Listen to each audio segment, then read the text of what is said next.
Following the capture of King Edward II on the island of Anglesey in November 1326, Isabella and Mortimer began to punish brutally all those who had opposed her.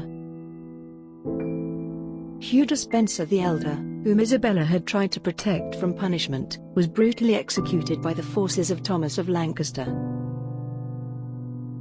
Hugh Despencer the Elder body was hacked to pieces and fed to the dogs. On the 17th November, Edmund Fitzalan was executed. Fitzalan was a staunch follower of Edward II who had received land that was confiscated from Roger Mortimer. Hugh Despencer the Younger was sentenced to be executed on 24th of November 1326. Despencer the Younger's sentence was particularly brutal. He was first to be drawn through the streets of Hereford, a town in western England, then stripped, after which biblical verses were written on his body citing his arrogance and corruption. After which he was presented to the Isabella and Mortimer, who condemned him to hang as a thief, then to be castrated. After which he was to be drawn and quartered as a traitor, after which his remains would be sent to different quarters of the Kingdom of England. After dealing with the Despencer faction, Isabella would show lenience to the remainder of the lesser noble, leaving only the dilemma of what to do with King Edward II. Edward II was initially held prisoner by Henry of Lancaster.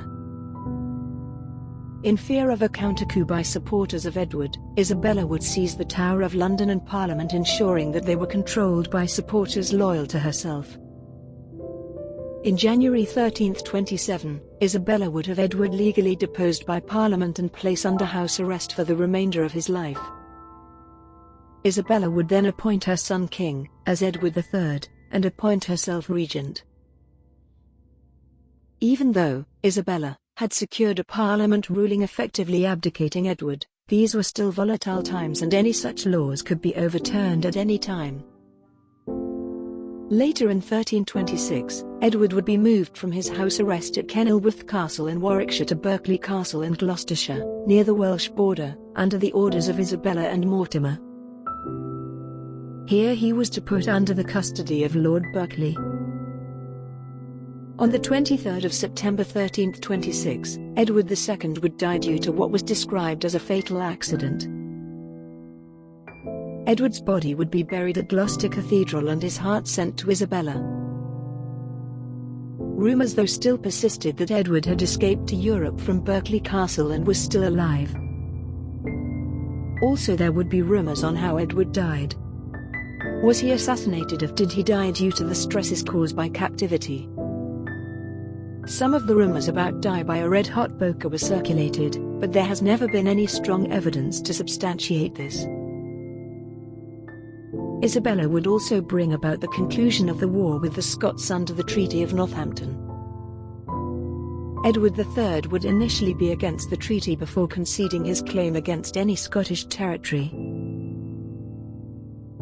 The main clause of peace would be that Isabella's daughter would be betrothed to David Bruce, heir to the Scottish throne.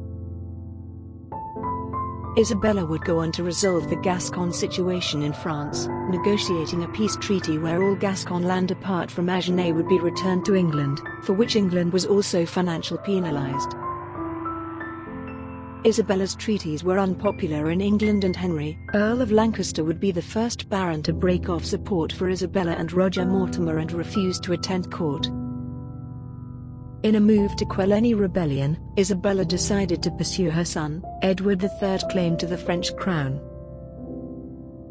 The French knew that Isabella lacked any financial support for a military campaign against them, which led to her arranging a marriage for one of her sons, John of Eltham, 1st Earl of Cornwall, to one of the daughters of the Castilian noble family, Maria Diaz de Haro, heiress of the Lordship of Biscay. In 1328, as part of her agreement with the Count of Hainault, her son Edward III would marry Philip of Hainault.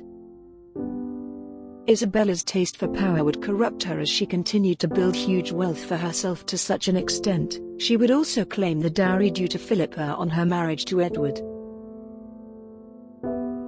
Her corruption would also spread to her lover, Mortimer, who would also go on to accumulate wealth, land and titles at a fast rate. By the end of 1328, Henry, Earl of Lancaster, had mobilized his army against Isabella, Mortimer and Edward III,